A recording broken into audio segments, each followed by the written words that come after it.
तो बाजार में जो ये गिरावट आई है उसने तो सच में हर निवेशक की नींद उड़ा दी है ना। चलिए आज जरा समझते हैं कि ये जो जियोपॉलिटिकल संकट है इसकी जड़ें आखिर हैं कहां तक, और हां, इसका हम सब पर असर क्या पड़ रहा है। तो सबसे बड़ा सवाल, आखिर ये हो क्या रहा है। मतलब स्टॉक मार्केट देख लो, क्रिप्टो देख लो, ऐसा लग रहा है जैसे सब कुछ एक साथ नीचे जा रहा है। पर सवाल यह है कि क्यों, इसकी असली वजह क्या है। देखिए, इस पूरी गिरावट का जवाब ना दो चीजों में छिपा है। एक नाकाम शांति वार्ता और दूसरा दुनिया का एक बहुत ही जरूरी समुद्री रास्ता। चलिए इन दोनों को एक एक करके समझते हैं ताकि पूरी पिक्चर एकदम क्लियर हो जाए। अच्छा, तो सबसे पहले बात करते हैं इसके फौरन असर की। मतलब जैसे ही ये खबर सामने आई ना, आप यकीन मानिए दुनिया भर के मार्केट्स में जैसे हड़कंप ही मच गया। ये जो कहावत है ना, ये इश्क नहीं आसान, बस इतना समझ लीजिए, एक आग का दरिया है और डूब के जाना है। ये आजकल के क्रिप्टो इन्वेस्टर्स की हालत पर बिल्कुल फिट बैठती है। देखिए, मार्केट में ऐसी जियोपॉलिटिकल घटनाएं एक तूफान की तरह होती हैं जिन पर किसी का कोई कंट्रोल नहीं होता। बस एक इन्वेस्टर को इसके लिए तैयार रहना पड़ता है। मतलब खबर आई ही थी कि कच्चे तेल की कीमतों में तो जैसे आग ही लग गई। दाम सीधे $91 से उछलकर $105 प्रति बैरल पर। सोचिए, यह सिर्फ एक छोटा मोटा जंप नहीं था, यह पूरी ग्लोबल इकोनॉमी के लिए एक बहुत बड़ा झटका था। और ये आग सिर्फ तेल तक ही नहीं रुकी, इसने तो एक डोमिनो इफेक्ट शुरू कर दिया। एक के बाद एक एशियाई बाजार गिरे, फिर सोना चांदी, और हाँ, क्रिप्टो मार्केट भी नहीं बचा। हर तरफ, हर एसेट क्लास में सिर्फ बिकवाली और बिकवाली का प्रेशर था। मतलब कोई भी इस गिरावट से बच नहीं सका। तो सवाल ये उठता है कि इस पूरे संकट की असली जड़ है क्या। चलिए अब जरा गहराई में चलते हैं और उस जियोपॉलिटिकल घटना को समझते हैं जिसने इस पूरी गिरावट की नींव रखी है। तो हुआ ये कि संकट की शुरुआत हुई अमेरिका और ईरान के बीच एक बहुत ही हाई प्रोफाइल पीस टॉक के फेल हो जाने से।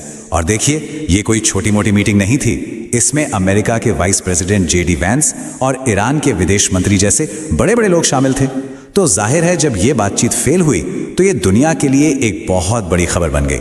और जैसे ही बातचीत फेल हुई, ईरान ने पलटवार किया और उसने हॉर्मुज जल संधि को ब्लॉक कर दिया। अब ये जगह कोई आम रास्ता नहीं है, ये दुनिया की तेल सप्लाई की लाइफलाइन है। करीब 20% तेल यहीं से गुजरता है।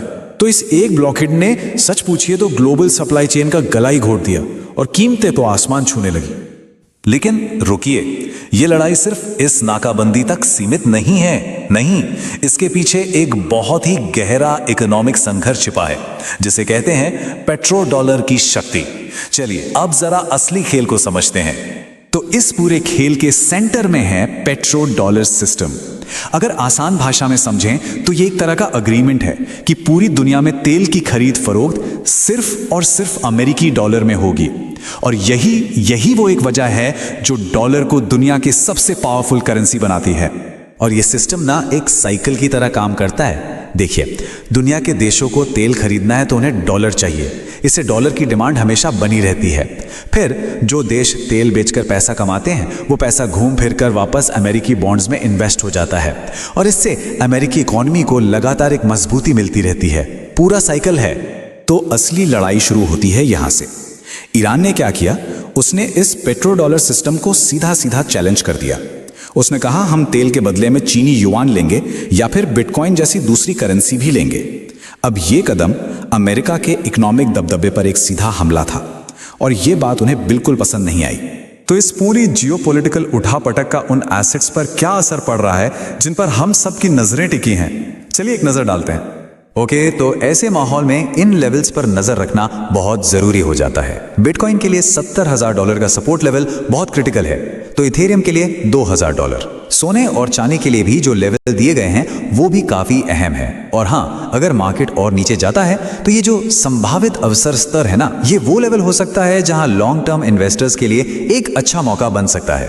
तो अब सबसे बड़ा सवाल कि ऐसे टाइम में एक इन्वेस्टर को करना क्या चाहिए। चलिए अब एनालिसिस से हटकर कुछ प्रैक्टिकल स्ट्रैटेजी पर बात करते हैं।